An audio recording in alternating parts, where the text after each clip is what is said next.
First rule in investment is don't lose. And the second rule in investment is don't forget the first rule, and that's all the rules there are. I mean, if you buy things for far below what they're worth, and you buy a group of them, you basically don't lose money. It's a temperamental quality, not an intellectual quality. You don't need tons of IQ in this business. I mean, you have to have enough IQ to get from here to downtown Omaha, but you do not have to be able to play three-dimensional chess or be in the top leagues in terms of bridge playing or something of the sort. You need a stable personality. You need a temperament that neither derives great pleasure from being with the crowd or against the crowd. Because this is not a business where you take polls, it's a business where you think. And Ben Graham would say that you're not right or wrong because 1,000 people agree with you. And you're not right or wrong because 1,000 people disagree with you. You're right because your facts and your reasoning are right. Investors focus on what the stock is likely to do in the next year or two, and they have all kinds of arcane methods of approaching that, but they do not really think of themselves as owning a piece of a business. The real test of whether you're investing from a value standpoint or not is whether you care whether the stock market is open tomorrow. If you're making a good investment in a security, it shouldn't bother you if they close down the stock market for 5 years. All the ticker tells me is the price. And I can look at the price occasionally to see whether the price is outlandishly cheap or outlandishly high. But prices don't tell me anything about a business.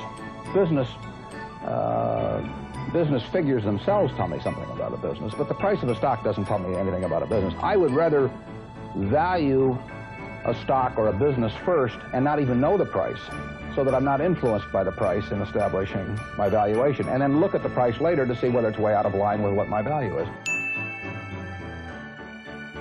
The intellectual process is defining your level, defining your area of competence in valuing businesses, and then within that area of competence, finding whatever sells at the cheapest price in relation to value. And there are all kinds of things I'm not competent to value.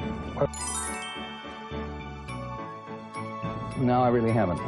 I haven't understood any of them. Never owned IBM. Marvelous company. I mean, a sensational company, but I haven't owned IBM. It's gone right past me. It's okay with me. I don't have to make money in every game. I mean, I don't know what cocoa beans are going to do. There are all kinds of things I don't know about, and that may be too bad. But why should I know all about them? I haven't worked that hard on them. In the securities business, you literally every day have thousands of the major American corporations offered to you at a price, and a price that changes daily. And you don't have to make any decisions. You have to make, nothing is forced upon you. So there are no called strikes in the business. The pitcher just stands there and throws balls at you. And if you're playing real baseball and it's between the knees and the shoulders, you either swing or you get a strike called on you. If you get too many called on you, you're out. In the securities business, you sit there and they throw U.S. Steel at 25, and they throw General Motors at 68, and you don't have to swing at any of them.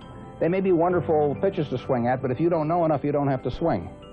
And you can sit there and watch thousands of pitches, and finally you get one right there where you want it, something that you understand, and then you swing. You might not swing for 2 years.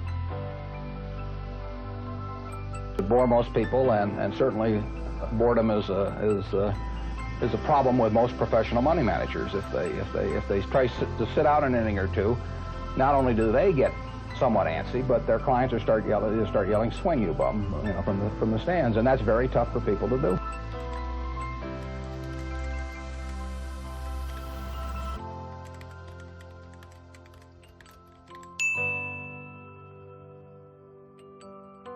Well, I think partly because it is so simple. That the academics, for example, focus on